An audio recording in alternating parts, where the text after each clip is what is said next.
Hello viewers, welcome to our program on immigration and you.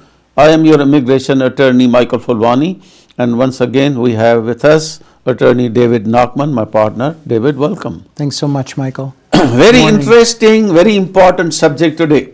Big news. Comprehensive immigration reform.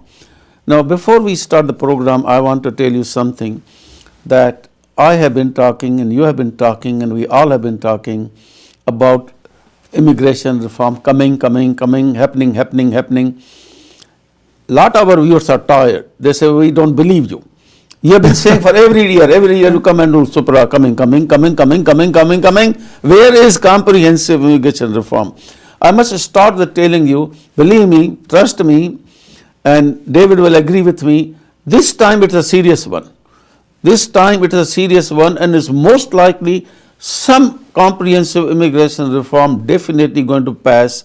What it will contain, that is something that we have to see as the bill gets introduced in the Congress, as there is a debate, as there are amendments, as there are votes, as it goes through the committees. There will be some give and take compromises made between the two parties. That's to start with. Now, as you know that this problem happened because we had a lot of opposition from the Republican Party. With the elections, when Obama won the elections with the help of Latinos and Asian groups and all other people, they realized that going forward, our party needs to have support of Latinos. Otherwise, going forward, we'll see this party going down the drain more and more.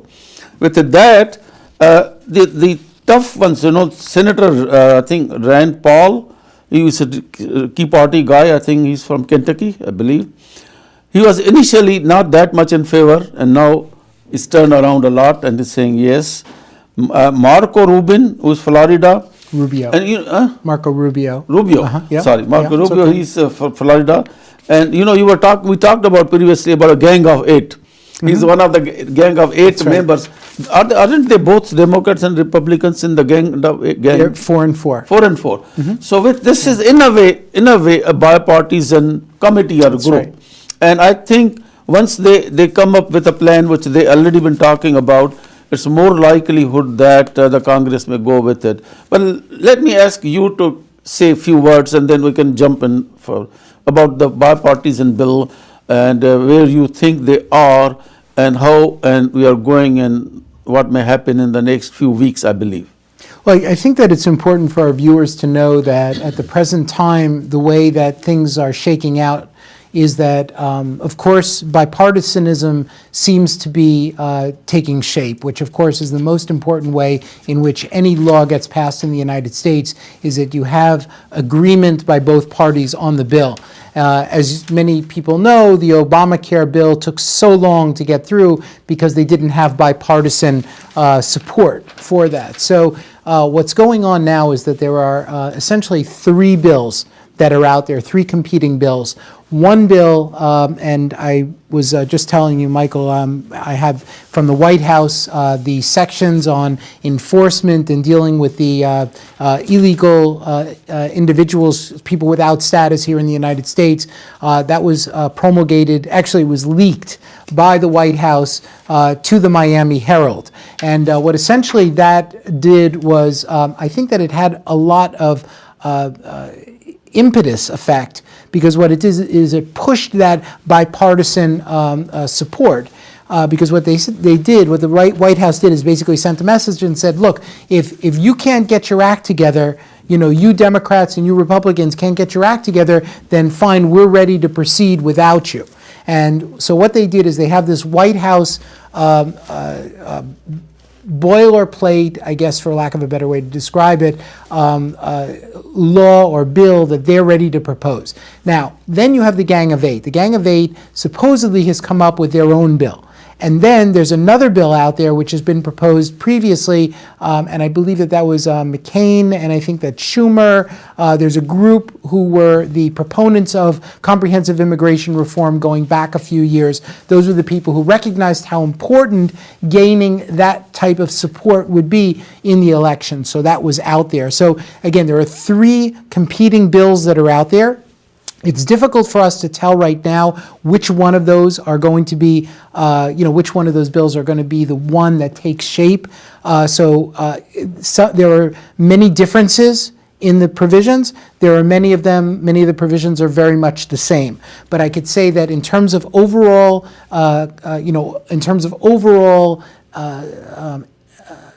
subject matter, one of the subject matters that everyone seems to be decided on is strengthening the border. So that's very, very important. So strengthening the border is critical, and that has always been at the heart of comprehensive immigration reform. Once we strengthen the borders, of course, then we can start talking about it. Internal enforcement seems to be rolling out in terms of E-Verify, which is a new electronic methodology that's being used for the I-9 form. So there's a new I-9 form that was just recently promulgated. It was just put out. For those of you who are not aware of that, it's very, very important. For those of you who are employers, you have to do I-9 forms for every single one of your employees. Make sure you do the new I-9 form. It's very, very important. The effective date, it seems like it's going to be May 7th or May 8th, so just want to make you aware of that. So you got enforcement, you got dealing with the 11 million people in the United States who are not in status, and what they're talking about, it seems, like what they're going to do is they're going to give what's called prospective lawful permanent resident status. So it's PLPR status. And it looks like that PLPR status is going to be granted to an individual after they've spent 6 years working toward it. So applications... I can still come. So I'll let you... Go ahead, Michael. The way that has been going on, initially, there's an issue that arose, which between the little differences came on, path to citizenship.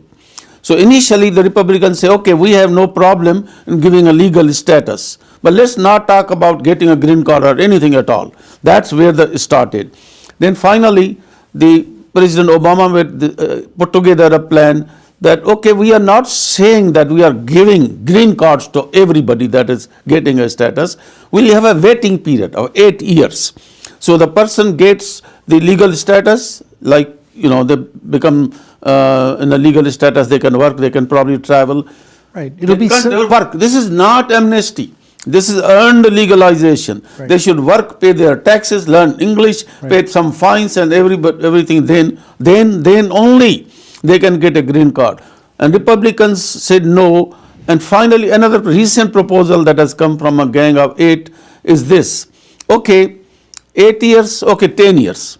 Instead of 8, make it 10. But I think it's important for the viewers to understand why 10 years. Yeah, the reason why is they don't want anyone to jump in line for other people who have been waiting for so long. Because it's not really fair to allow someone to jump in line where other people have been waiting, 10, 12 years to be able to reunite with their families. Absolutely. Yeah. But to make it easy, they added something more to that.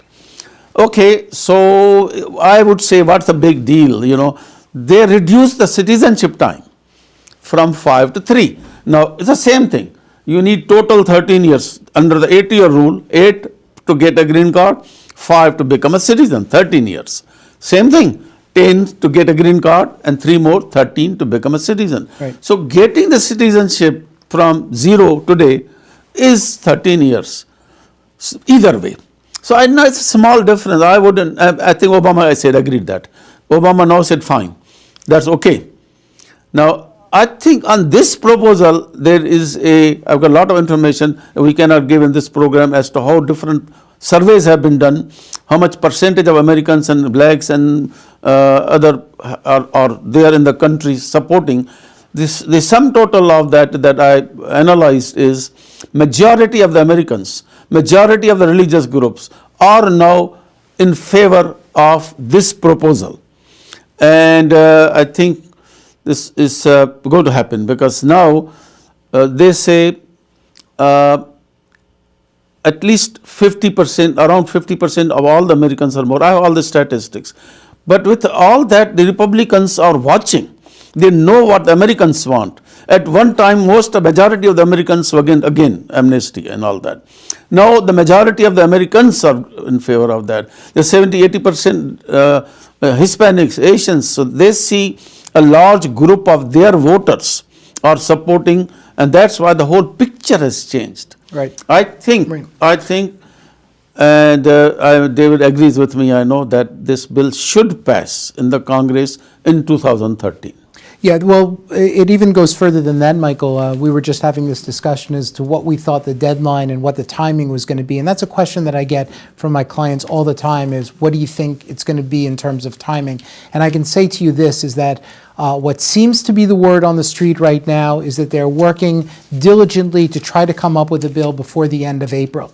And I think, Michael, just going back to your point, which I think is a really good one, where all of a sudden everyone's waking up to realize that this is an issue that needs to be dealt with. I think what we have is we have moderation, and moderation is what makes good law. So we have everyone coming to the center to say, okay, we need to deal with it. But even more so, what's going on, I think, is that the unions realize that they're going to have a tremendous opportunity to have all of these new workers in the workforce become union members, and so the unions see this as a tremendous boom, and that's why the National Chamber of Commerce is involved also in dealing with this. So there's a lot of politics that's involved in the immigration issue, and so it's very, very big. It's a very heated issue, and actually we're going to be going down to Washington, D.C. in April, and we're going to speak to the congressmen and senators throughout the country on the immigration issues, the immigration reform issues.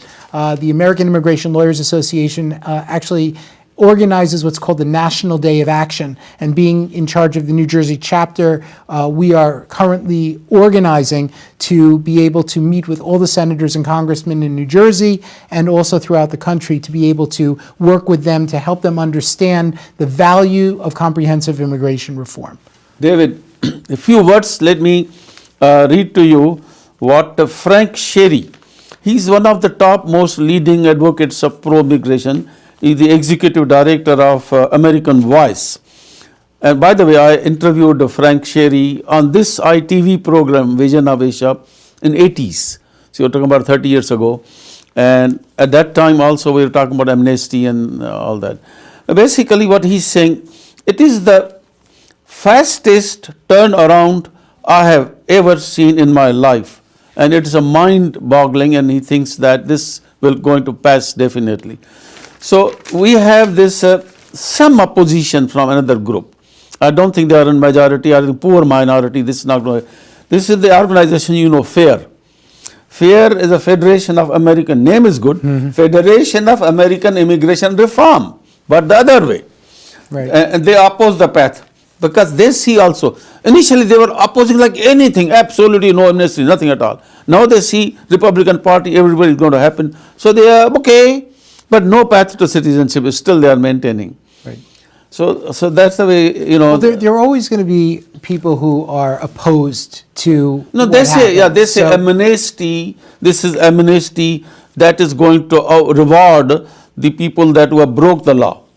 And amnesty bill is going to split the party workers, and the party workers are going crazy. That's what they're saying. You know, Michael, I've heard that argument before, and I can just tell you that the way I address that argument is this, is that there are many, many laws that are out there, and they're constantly being broken, and if the organization is willing to pay, and I guess the best example is the environmental law.